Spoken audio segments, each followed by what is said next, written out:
It was a Tuesday morning when I found my own name missing from the weekly shift roster. That was the first cut, quiet, surgical, deliberate. My first instinct was to assume a clerical error. Maybe someone updated the template and forgot to lock the name fields. Maybe HR was trying out a new format and mine got dropped in the shuffle. There are always reasons, at least on paper. But I knew better. You can tell when a mistake is just a mistake and when it's a message. I stood there for a long time staring at the bulletin board in the break room like it was supposed to offer more answers than it had letters. I ran my finger down the list not once but twice. Names of men I'd trained, men I'd backed up on sick days, men who had come in late and sloppy more times than I could count. They were all there. Some of them on double shifts. But not me. I remember the sound of the fridge kicking on behind me, the way the clock above the microwave kept ticking like it was mocking the space I was taking up. That was the moment something inside me shifted. My name is Derek Langston. I'm 42 years old. For most of my life I've worked in warehouse operations, logistics, supply chain grunt work some might call it. But I took pride in it. There's something steadying about knowing where every pallet sits, every barcode leads, every handoff goes. For nearly 9 years, I was the guy they called when the orders backed up, when temp hires no-showed, when a dock jammed at 3 a.m. I didn't complain. I didn't miss deadlines. I didn't bring drama. But on January 17th, 2023, everything I thought I knew about loyalty and effort started to bleed out of me quietly, slowly, like a leak no one wants to admit is flooding the floor. I got to work early that day, as I always did. My boots hit the tile outside ops at 7:48 a.m., still damp from the cold sleet outside. I remember brushing past the vending machine, nodding at Deshaun from maintenance, who was on his third coffee already. The Tuesday ops meeting usually started at 8:15. By 8:00, most of the team was trickling in. I stood by the door waiting. When 8:12 rolled around and the door was already closed, I knocked once. Nothing. No one opened it, not even a pause in the muffled chatter behind it. So I waited at first with confusion, then with a creeping heat in my chest. 5 minutes. 10. At 8:27, I sent a Slack message to Lauren, the junior supervisor, just a casual ping. Hey, got locked out. Should I join remote? No reply. I checked Slack again at 8:35. The message showed as delivered. No red dot, no network lag excuse, just silence. I stood outside that conference room for 17 minutes before walking away. I still remember the feel of the badge clipped to my belt, how heavy it suddenly felt, like it knew something I didn't. That day wasn't the beginning of the end, not technically. But it was the first time I realized how cold corporate exile can be when it comes wrapped in plausible deniability. Later that afternoon, I walked back into the break room, checked the schedule again. Still not there. I watched two temps, kids no older than 21, laugh over something on their phones. I asked one of them gently if they'd seen a revised schedule posted elsewhere. Don't think so, man, the shorter one said, barely looking up. I think what's there is what's active. What's there is what's active. I left early that day. Didn't clock it as PTO. Just left. No one messaged. No one called. That night I sat at my kitchen table long after the lights were out, long after my daughter had gone to bed. My laptop screen glowed blue in the darkness as I scrolled through old emails, shift logs, message threads. I wasn't looking for anything specific. I was just looking for proof that I existed, that I mattered. I kept thinking back to the feeling of that closed door, the way my knock seemed to echo down an empty hallway even though I knew there were people just feet away. That was the hardest part. Not the exclusion itself, but the pretense. The way they made it feel unspoken, deniable, like it might all be in my head. I know now it wasn't. But in that moment alone out of the meeting off the schedule, I began to understand that the rules I thought I was living by had already changed, and I hadn't even been told. Before all this, life had a rhythm. It wasn't glamorous. No one writes songs about a man who clocks in before sunrise, who knows which supplier tends to short their pallets, or who can fix a jammed conveyor belt with a box cutter and duct tape. But there was a dignity to it, a kind of quiet craft. I lived out in Coleraine Township in a rented duplex with beige siding and a cracked front step that I always meant to fix. My daughter Mariah stayed with me 4 nights a week. She was 12 then.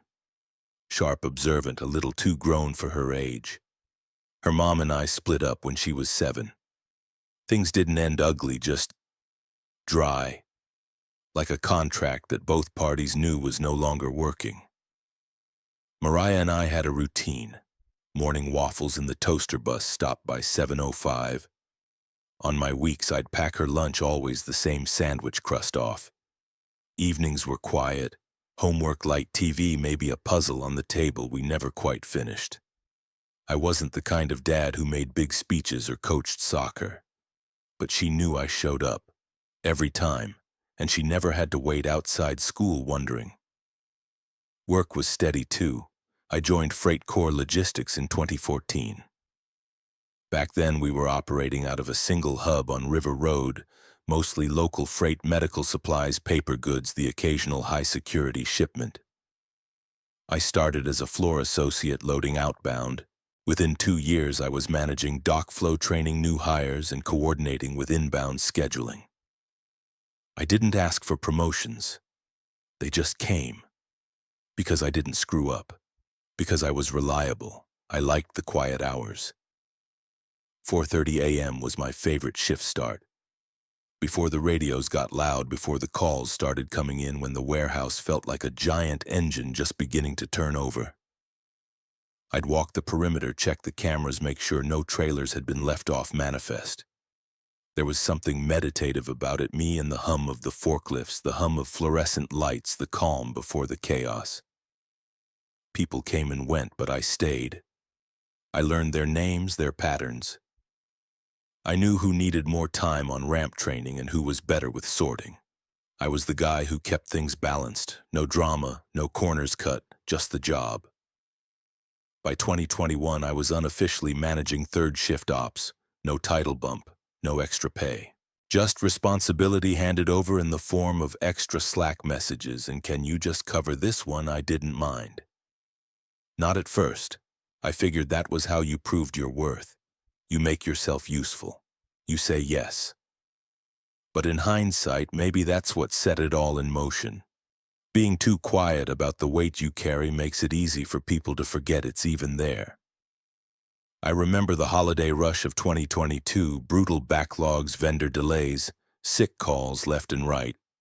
We ran skeleton crews for nearly 3 weeks.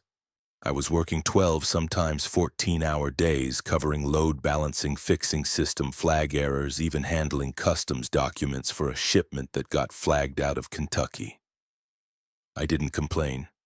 I just did the job. I missed Mariah's winter concert. She told me it was okay. You gotta work, she said. That's just how it is. And I believed that. I believed that showing up, even tired, even unseen, was the deal. That someone was keeping track, that someone was watching. Turns out they were, just not in the way I'd hoped. My last full month before things began to slip was December. I remember it because I hit my highest KPI numbers since joining the company. Inventory variance was down to 0.3%. On-time dispatch was at 98.7%. Even the floor associates joked about how Langston math was the only reason we didn't lose our bonuses. And then January came, and the silence with it. But before that, I was a man in motion, a man with purpose, however small. A man who could come home, kick off his boots, and feel like the day meant something. I didn't have enemies. I didn't make waves. I didn't play office politics because I wasn't in an office. I was on the floor, hands on the freight, eyes on the cameras, heart in the work. I thought that was enough. I really thought that was enough. It started small. The first thing I noticed was a change in how people spoke to me. Not rude, not even cold, just calculated, as if every interaction had been workshopped in a meeting I hadn't been invited to. There was a new regional manager, Patrick Mendez. He came in early fall. Young, sharp suits, perfect LinkedIn posture. The kind of guy who says your name every time he greets you like he's practiced it in a mirror. Derek. Good to see you. Derek, how's inventory flow this week? Always smiling, always glancing just past your shoulder when he said it. The first time I met him, he gave me a firm handshake and told me he'd heard good things. Said he liked operators who didn't need hand-holding. I should have known then what that meant. Within a few weeks, the little things began to change. The team leads started having impromptu huddles without me. The 10 a.m. pulse checks I used to run were now handled at the management layer, as Patrick put it. One Friday, I opened Outlook and saw a calendar event labeled Site Ops Review. Every third shift manager was invited except me.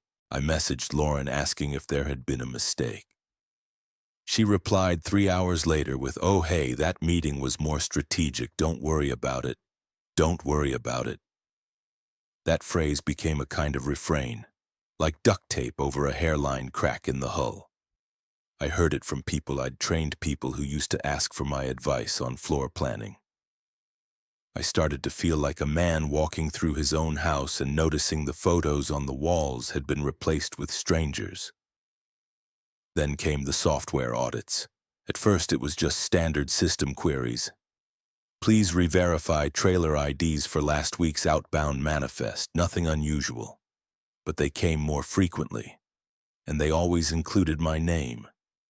One day I noticed that the intake log for Bay 9 had been edited.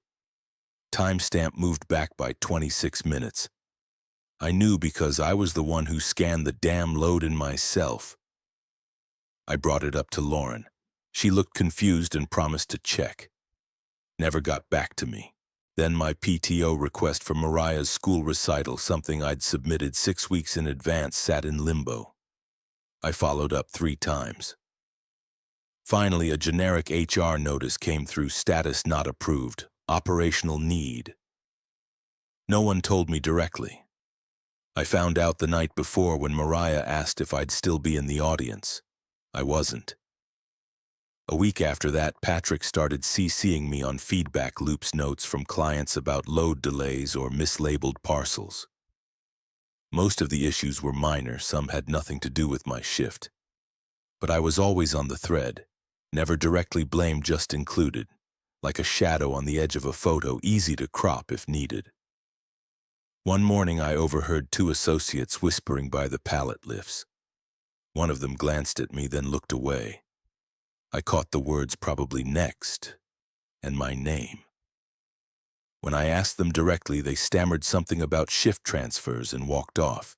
It was like living in a version of your life where someone had turned the volume down. Nothing looked different, but everything felt off. Warmer coffee, shorter glances, meetings that felt more like formality than function.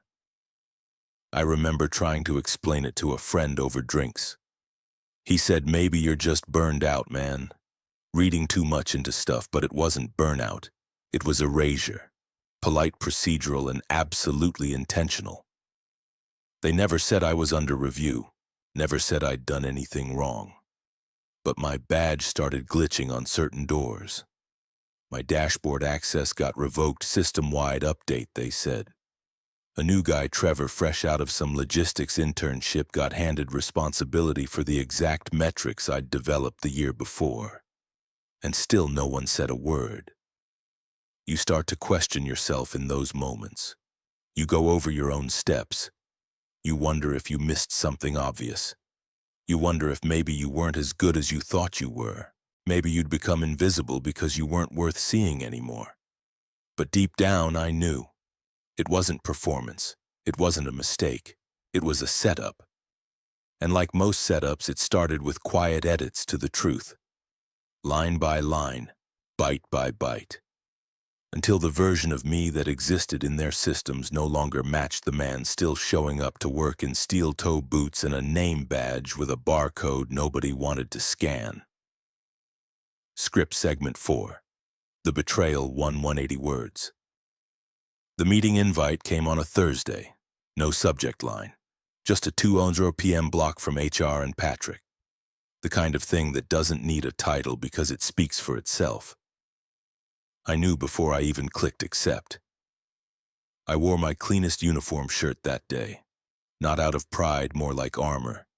Something about facing whatever it was while buttoned up felt necessary. Like if I could just keep the fabric straight across my chest, maybe the rest of me wouldn't come apart. Room 3A, the one with the gray walls and that humming ceiling vent no one ever fixed. I got there 2 minutes early. They were already inside. Patrick was scrolling through something on his tablet. Marcia from HR sat next to him, hands clasped too tightly in her lap. "Derek," she said as if she were about to tell me a storm was coming. Patrick gestured toward the seat across from them, all smiles. "Appreciate you making time," he said. "Just a quick sync."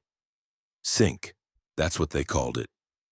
He pulled up a file and flipped the screen so I could see it. Performance metrics, tasks, summaries, attendance logs. Neatly color-coded. My name in bold at the top of each table. But not one of those numbers matched reality. Offload rates skewed. Package accuracy percentages cherry-picked from third shift reports that didn't include any of the corrections I filed weekly. "We've noticed some trends," Patrick began. "Leadership alignment has flagged a few areas of concern. Nothing formal, just a heads up." He said it the way someone might say you've got a little lint on your collar. Casual, harmless, and entirely designed to disarm. Marcia jumped in.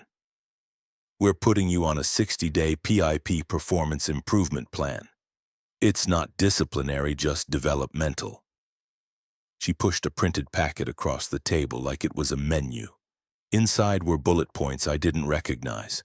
Failure to escalate load discrepancies, unapproved schedule deviations, substandard incident documentation.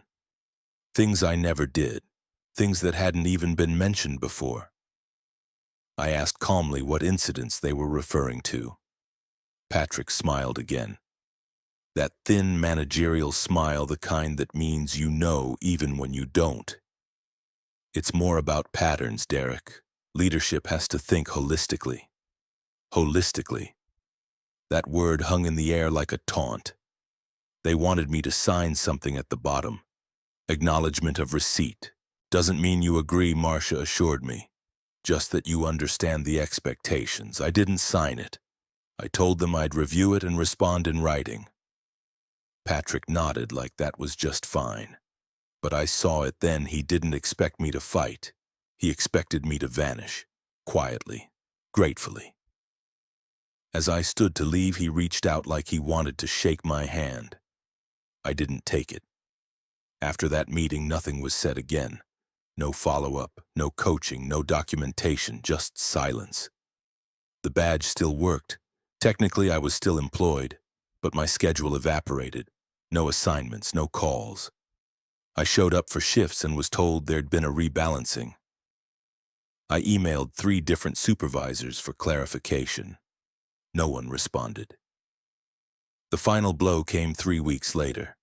I pulled into the lot on a cold February morning, thermos still steaming on the dash, only to find my access badge dead. Red light, no beep, no unlock. I tried again. Same thing. Inside the glass entry, a new security contractor stood watching. She shrugged when I tapped the badge scanner. "You might be offboarding," she said, not unkindly. I asked her to check the employee directory. She did. My name wasn't there. No termination email, no exit interview, no HR packet, just gone. I sat in my truck for over an hour after that, staring at the steering wheel. My fingers curled around it like it was the only thing tethering me to the world. I thought about calling Mariah's mom, about explaining. But I didn't want the pity.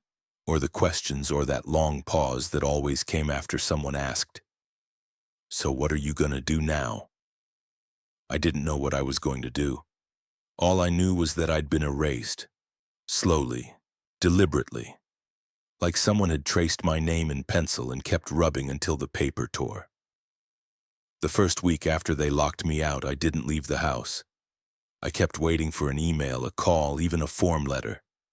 Something official, something I could point to and say, "Here, this is when it happened. This is why." But nothing came. Just that slow drip of absence, no paycheck, no HR contact, no ping on Slack. I opened my laptop every morning like a reflex, checked the employee portal, watched the login screen flicker before timing out. Like it was gaslighting me on purpose. I stopped shaving. My sleep collapsed into a cycle of 2-hour stints punctuated by jolts of panic that came for no reason. My body would just snap awake, heart pounding like I'd left something burning on the stove. But the worst part was the shame. There's no protocol for explaining a vanishing.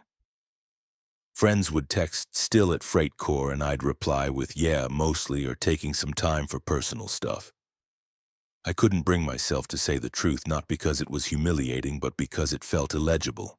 How do you explain being removed without cause? How do you describe the pain of something that didn't happen officially? Mariah noticed. Of course she did. She's smart like that. One night she came into the kitchen and asked why I was still wearing the same sweatshirt from yesterday. "I like it," I said too quickly. She just nodded, then opened the fridge and stood there longer than she needed to. That silence, that thick, knowing silence between us, was worse than any meeting room. I hit a wall around day 10, sitting in the garage, engine off, just listening to the rain knock on the roof. I started scrolling through my old emails on my phone, not looking for anything in particular, just needing to see my name in an inbox, needing to see proof that I used to matter. And then I remembered. Back in September, Patrick had ordered a minor overhaul of the back dock intake systems. Security had been tightened after a vendor claimed some shipments were getting lost between scan-in and offload. I'd personally overseen the update, wired in a small batch of auxiliary surveillance cams, off-network, internal backup only. No one outside the dock team even knew the passcode for the private cloud storage. I'd set it up myself, out of habit more than necessity. I hadn't thought about it in months. I pulled the footage up on my laptop that night. It took hours to sync. My internet barely held a signal, but by 2 a.m. I had thumbnails. Hundreds of them, motion-triggered captures from every angle of Bay 7 through Bay 12. Dated, time-stamped, audio synced, and as I clicked through the feed from January, I saw it. January 14th, 9:03 a.m.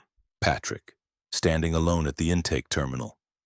He wasn't supposed to be there. He wasn't even scheduled on site that day. The footage showed him swiping a dummy badge admin override, then navigating the intake system. Within 3 minutes, he had flagged 3 pallet scans under my user ID. Items never offloaded, marked as complete. On paper, it looked like I had logged false scans.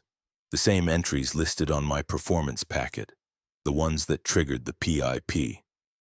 I watched it 3 times. I sat there in that folding chair, hoodie damp with sweat, as the realization settled over me. This wasn't negligence.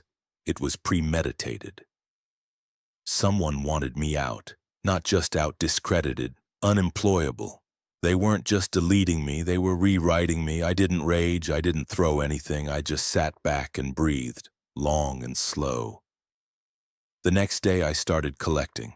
I backed up the surveillance files, 3 different drives, 1 cloud mirror. Then I went through Slack archives, email exports, even the audit logs from our internal tracker system. Some of it required old admin-level credentials I'd saved in a spreadsheet. They shouldn't have worked, but no one had revoked my access yet. I wasn't trying to build a case. Not yet. I just needed to remember what the truth looked like. I reached out to an old friend, Paul, a quiet guy I used to work side by side with on the dock. He'd moved on to another firm 2 years prior. We grabbed coffee. I told him just enough to make him frown. "You've got enough to talk to someone," he said, "like legally." I nodded, but I wasn't ready. I wasn't thinking about lawsuits or headlines. I just wanted to reclaim my name. For a few days, that was all I did. Wake up, make coffee, comb through the data. I created folders, labeled everything, annotated footage. Not because I wanted revenge, but because I couldn't stand the idea of going down as the ghost of a lie. Somewhere in that process, the grief turned into clarity. They hadn't broken me. They'd simply forced me into stillness long enough to see what they were hiding. And I wasn't going to stay still forever. I didn't rush into anything. The temptation was there to send the footage to every name in the company directory, to post it online with a caption that said everything I hadn't. But that wasn't the way. That wasn't my way. Instead, I made an appointment with a labor attorney. Small office above a strip mall in Norwood. Carpet smelled like old paper. The guy, Daniel Hirsch, was in his late 50s, quiet, no nonsense. I showed him the footage, first said nothing while he watched. Then I handed him the emails, the shift logs, the Slack transcripts. He didn't say much. At the end, he leaned back in his chair, tapped his pen twice on the folder, and said, "You've got something clean. Not flashy, but real." That word real hit harder than I expected. We didn't sue. That's not where this was headed. Hirsch was methodical. He walked me through the compliance angle, the whistleblower protocols, the internal audit triggers. He said something I still remember. Sometimes the goal isn't to punish, it's to force the record to correct itself. So we wrote a letter, not an angry one, not dramatic, just the facts, footage excerpts, time-stamped inconsistencies, a copy of the falsified intake entries matched against the original logs, names and roles redacted for the initial review. We sent it to Freight Corps' internal compliance office and CC'd the third-party vendor that handled our load tracking audits. We marked it confidential with a quiet line at the bottom. This correspondence is intended to clarify documented discrepancies relevant to employment records and operational integrity. No demands, no threats, just the truth. 3 weeks passed. Then one morning I got a reply. A woman from vendor compliance requested a call. We spoke for less than 15 minutes. She asked a few procedural questions, verified the footage chain of custody, and thanked me for the submission. 2 days later, the footage links were accessed 17 times within 2 hours. The following Monday, Patrick was gone. No company-wide announcement, no farewell cake in the break room. His name just disappeared from the Slack channels. The org chart updated overnight. His old responsibilities reassigned to 2 interim leads. I didn't celebrate. I didn't even smile. There's a strange stillness in knowing you were right, not because someone apologized, but because the lie can no longer walk around dressed as truth. A week after that, I received an official letter from Freight Corps HR. It was impersonal and short. An internal review has resulted in the correction of certain personnel records, followed by a line about reinstated access to the employee portal and an optional conversation with regional leadership. I declined. I didn't want my job back. I'd already begun something else. Paul had put in a word for me at his new place, smaller outfit, fewer layers of red tape. I started shadowing a week later. They didn't ask about Freight Corps. They just gave me a clipboard and said, "Let's see what you know." The work was honest. The people were human. No one smiled through me. No one shut doors that used to open. I didn't tell anyone about the footage, not there. It wasn't part of that world. It belonged to another life. A closed chapter. But I kept it, not out of spite, just as a reminder of how quickly you can vanish in plain sight, and how sometimes the quiet record is the only voice you need. It's been over a year now. Sometimes I forget how close I came to disappearing. Not physically, but in all the ways that matter when you've tied your name to your work. When the thing you've built your days around quietly pushes you out and tries to rewrite what you were. I still think about that break room sometimes. That laminated shift roster. The space where my name should have been. I wonder how long it stayed that way. Whether anyone noticed. Whether anyone said anything. Maybe not. Silence has a way of spreading like water down drywall.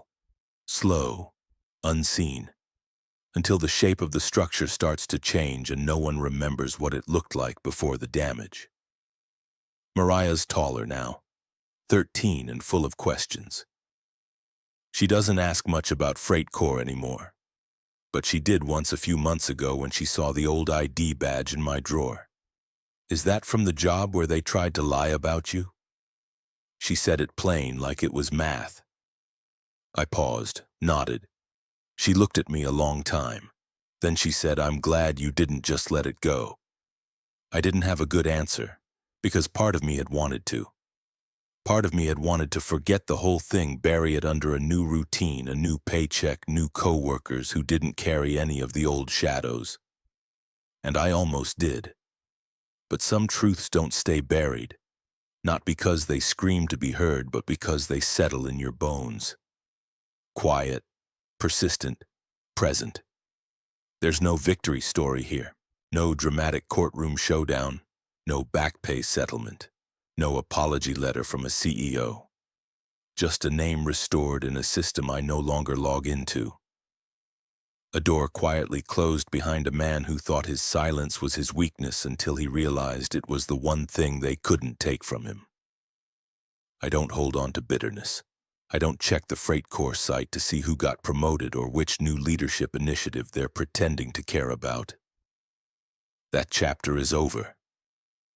But I kept the footage, not to weaponize, to remember. Because in a world where gaslighting comes dressed as professionalism and erasure wears a badge with your photo on it, sometimes the only way to hold the line is to let the record speak when your voice is no longer welcome. I walk differently now, not lighter, just clearer. I don't need to be seen in meetings, I don't chase alignment, I don't work to be praised, I work to be grounded. And when I lay my head down at night, it's not noise I replay, it's stillness. A kind of earned quiet. There are men out there maybe reading this, maybe not, who know exactly what I'm talking about. Men who were never fired, just slowly removed. Men who left not because they gave up, but because they refused to play dead. This isn't a call for outrage. It's just a reminder that your name still matters even when they pretend it doesn't. That sometimes doing nothing loud is the loudest thing you can do. And that dignity, real stubborn, undramatic dignity, isn't granted by title or tenure. It's what you take with you when everything else has been stripped away. If this story felt familiar, I hope you know you're not alone. I don't tell this for attention. I tell it so the next man doesn't think he's the only one. And now when I hear silence, I don't flinch, I listen.